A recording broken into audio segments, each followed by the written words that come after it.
Ahangaha ureba turi mu mwaka wa 2019 turahitwa Elysée Palace mu mujyi wa Paris mu Bufaransa ubwo Putin yari mu biganiro by'amahoro na Ukraine, ibiganiro byiswe Paris Summit.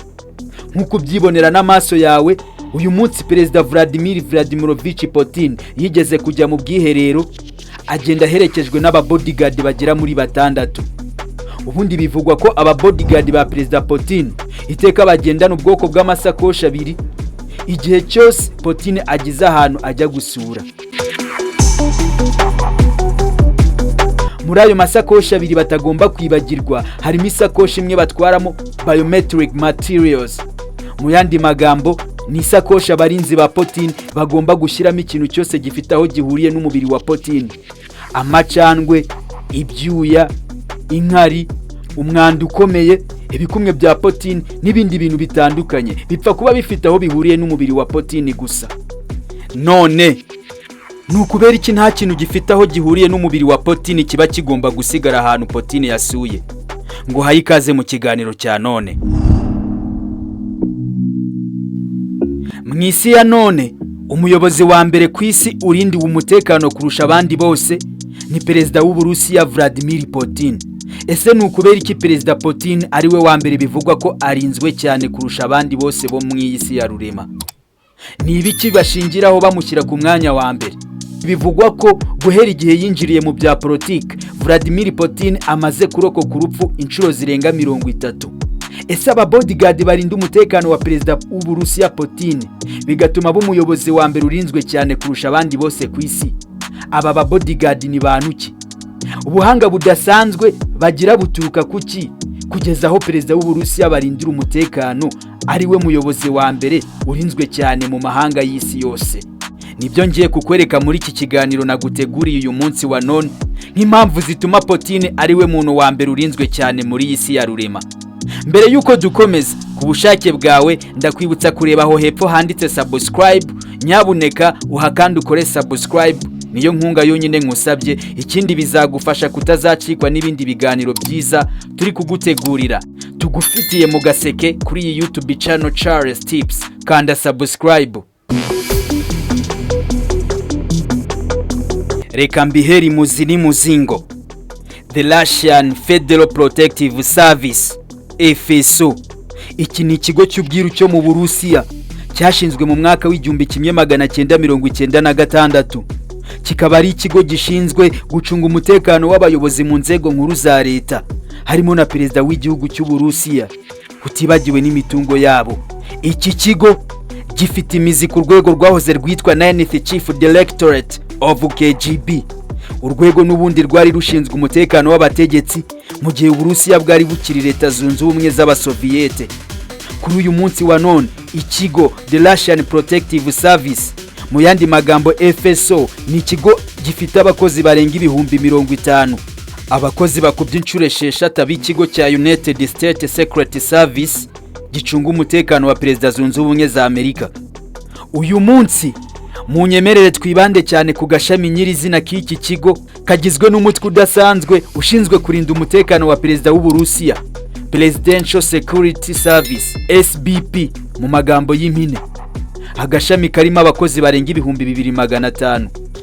Ariko nanone muri aka gashami tugasangamo akandi gatsiko k'abakomando 20 batoranyijwe mu bakomando ba mbere beza batojwe mu Burusiya bwose. Aba ni abakomando bashinzwe umutekano wa perezida Putin umunota ku munota, isegonda ku segonda, ahantu agiye hose. Izi ndwanyi z'akataraboneka ni imwe mu mpamvu ya mbere ituma Putin afatwa nk'umugabo wa mbere urinzwe ku isi.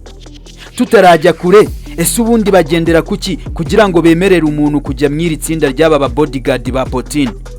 Kugira ngo umuntu abe mu ba bodyguard ba Putin, ikintu cya mbere agomba kuba atarengeje imyaka 35. Icya kabiri, agomba kuba afite uburebure buri hagati ya metero 1 na santimetero 80 kugera kuri metero 1 na santimetero 90. Agomba kuba apima ibiro biri hagati ya 75 kugera ku biro 90. Icya kane, agomba kuba ari umuntu ufite ubwonko buhora bwiteguye cyane ku buryo isegonda ku isegonda yakwica umuntu kabone n'ubwo umuntu yaba ari amaraso ye. Agomba kuba ari umuntu witeguye gupfa igihe cyari cyo cyose. afite umubiri udakangwa n'ubukonje igihe ari ahantu hakonje, umubiri udashyuhirana ngo ubiri ibyuya igihe ari ahantu hashyushye. Ikindi akaba afite umubiri utajya upfa kuruha vuba na gato. Iyo aba bodyguard barangije gutoranywa, muri bo hategurwamo abasniper badasanzwe bacungira umutekano wa Putin muri telescope, bari mu ntera ya kure ho gato aho perezida Putin abaherereye, akenshi biryamiye ku bisenge by'amazu, ariho bacungira hafi niba nta mwanzi ushobora guhungabanya umutekano wa perezida. Ibi bakabikora bifashishije ubwoko bw'imbunda z'abasniper zigezweho mu isi ya none, harimo nk'imbunda bita SSG-10 Ray Rifles, imbunda ifite ubushobozi bwo kurasa umwanzi uri mu kilometero 1.5. Iyindi mbunda bakoresha ni pistol yitwa Gukaza pistol, pistol idasanzwe ibasha kurekura isasu riri ku muvuduko wa metero 410 mu isegonda. Isasu ry'iyi pistol rishobora gutobora antibare ebyiri zigerekeranye. Iyi pistol n'ubundi kaza yiyongera ku mbunda z'akataraboneka zitwa Chukavini SVCH zigiye gusa nka AK-47, sniper rifle ibasha kurasa mu birometero 3 byose, iherutse gukorwa n'uruganda rwa Kalashnikov. Perezida Putin ubwe akaba ari we wisuzumiye izi mbunda mbere y'uko zihabwa abarinzi be. Impamvu ya kabiri twavuga ituma Putin afatwa nk'umuyobozi wa mbere urinzwe cyane ku isi ni uburyo akoramo ingendo ze. Buri gihe iyo Putin ari mu rugendo, aba bodyguard be hari ama briefcase cyangwa se amasakoshi bagendana badashobora gukora ikosa ryo kwibagirwa. Muri aya masakoshi bagendana amwe abakozwe nk'ingabo. Wowe ushobora kureba bodyguard afite briefcase ugakeka wenda ko harimo amadokima cyangwa se impapuro perezida yitwaje.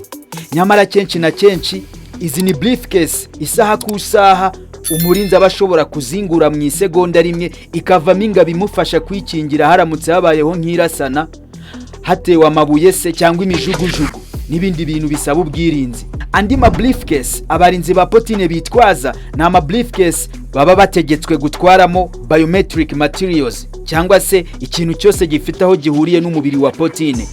Muri byo twavuga nk'amasahane yaririyeho, ibikombe, ibikumwe bya Putin, ahantu yagiye akora, ahantu yihagaritse, mbese ikintu cyose cyagize aho gihurira na Putin.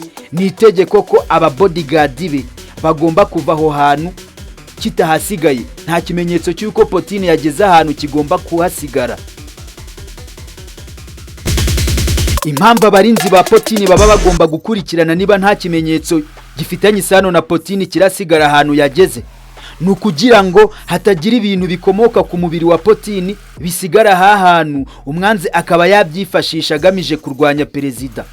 Urugero wenda birahagije ko bafata ibikumwe bya Putin cyangwa se umuntu wari we wese bakoresheje tekinoloji igezweho, bakaba bamenya ubuzima bwe bwo mu mutwe uko buhagaze, bakamenya ubwoko bw'amaraso ye, niba hari uburwayi bw'ibanga afite bakaba babivumbura, mbese utuntu nk'utwo. Niyo mpamvu biba bitaba byemewe ko hagira ikintu gifitanye isano na perezida gishobora gusigara ahantu yasuye. Ikindi nakubwira, ibi ntabwo bije ku bwa Putin, kuko n'ubundi ni umuco wahozeho mbere hose Uburusiya bukiri Leta Zunze Ubumwe z'Abasoviyete. Nkomeje ku yindi mpamvu ituma perezida Putin afatwa nk'uwa mbere urinzwe cyane ku isi, ni imodoka Putin agendamo. Iyi modoka bayita Aurus Senat, ikaba ari imodoka yakozwe ku nshuro ya mbere mu mwaka wa 2018. Icyo gihe Putin yashakaga kugabanya imodoka zihenze zatumizwaga mu mahanga, ndetse anashaka guteza imbere ikintu cya made in Russia, cyane cyane mu bintu bijyanye n'amamodoka. Iyi modoka igikorwa bwa mbere yari igenewe gukoreshwa na perezida w'Uburusiya we wenyine. Gusa abantu basanzwe nabo baje kwemererwa kuyikoresha bakayigura mu mwaka wa 2021. Iyi modoka ya Aurus Senat ikoranye ubwirinzi bwo ku rwego rwo hejuru, ku buryo igihe Putin ayirimo ntibyapfa korohera umwanzi kuba yamwataka. Iyi modoka ipima metero 6 z'uburebure, ikaba ipima tone 6 n'ibice 3 mu buremere. Uretse kuba nta sasu rishobora kwinjira mu birahure cyangwa amapine y'iyi modoka Aurus Senat, nanone iyi modoka ifite ikoranabuhanga ridasanzwe ku buryo ifite ubushobozi bwo kumenya niba hari igisasu cyangwa imbunda ziri hafi y'ahiri. Iyi modoka kandi yifitemo ubushobozi bwo gupfubya misile itarayigeraho. Yifitemo itumanaho ridasanzwe ritanga amakuru hakiri kare mbere yuko hagira igitero kiyigabwaho.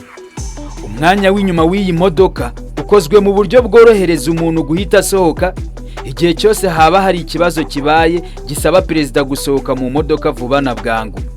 Gusa nanone tukibuka ko iyi modoka ya Putin itagenda ari yonyine mu muhanda, kuko igenda ikikijwe n'ibimoto biriho ingabo zihambaye cyane.